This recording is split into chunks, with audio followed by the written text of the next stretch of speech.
देखना चाहते हैं डीजे दीपक राज कहाँ घर है? सिजौल लाल बटन को दबाकर चैनल को सब्सक्राइब करें और बेल आइकन दबाना ना आप भूलें। अभी सुन रहे हैं दीपक दीवाना के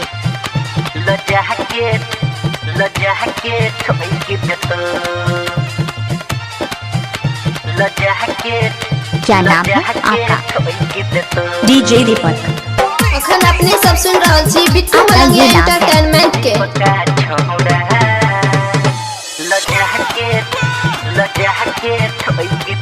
DJ Deepak star digital recording studio DJ Sumit Satish, DJ Sumit Satish, क्या नाम है आपका? Mix by DJ Deepak Raj देखे में छोटे तू आपका ये नाम है? हॉट रोड पकियो तो हिक देतो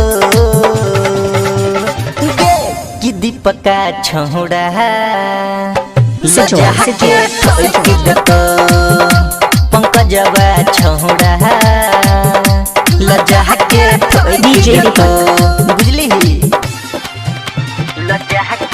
Bajrang toll Sijaul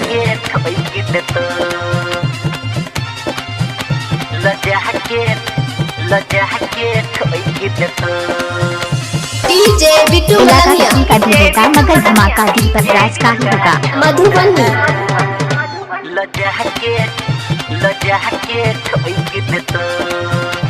mobile number 7982944267। देख तोरा सबके बिहिगरे ईमान गे डीजे दीपक बिहिगरे ईमान गे तोरे पर है छौगे छौड़ी सब हक ध्यान गे सब हक ध्यान गे देख तोरा सबके बिहिगरे ईमान क्या नाम है गे आपका? तोरे डीजे पर दीपक है छौगे छौड़ी आपका ये नाम सब हक ध्यान गे मजा महर के पाछा हक जतो डीजे दीपक राज बिटुआ छौड़ा लजा के ठोक देतो मुकेशवा छौड़ा लजा के ठोक देतो सिजौल लजा के ठोक देतो लजा के ठोक देतो डीजे बिट्टू डीजे मलंगिया दीपक मधुबनी।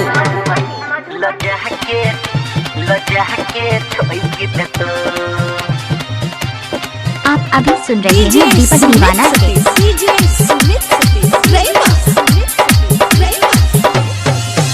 कहे छो अमित शशि आप लागे अभी तू सुन रहे हैं सिंगर दीपक यादव। डीजे दीपक कनो राज सुधर जो नहीं तो बहन जे तो सीन गे सिजौल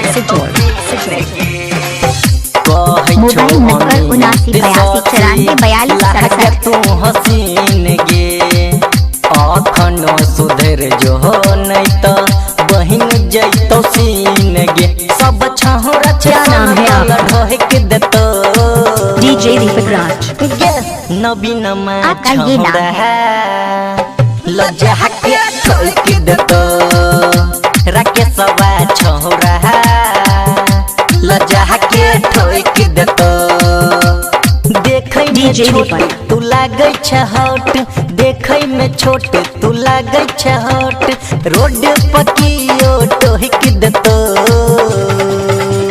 गे कि डीजे सिजौल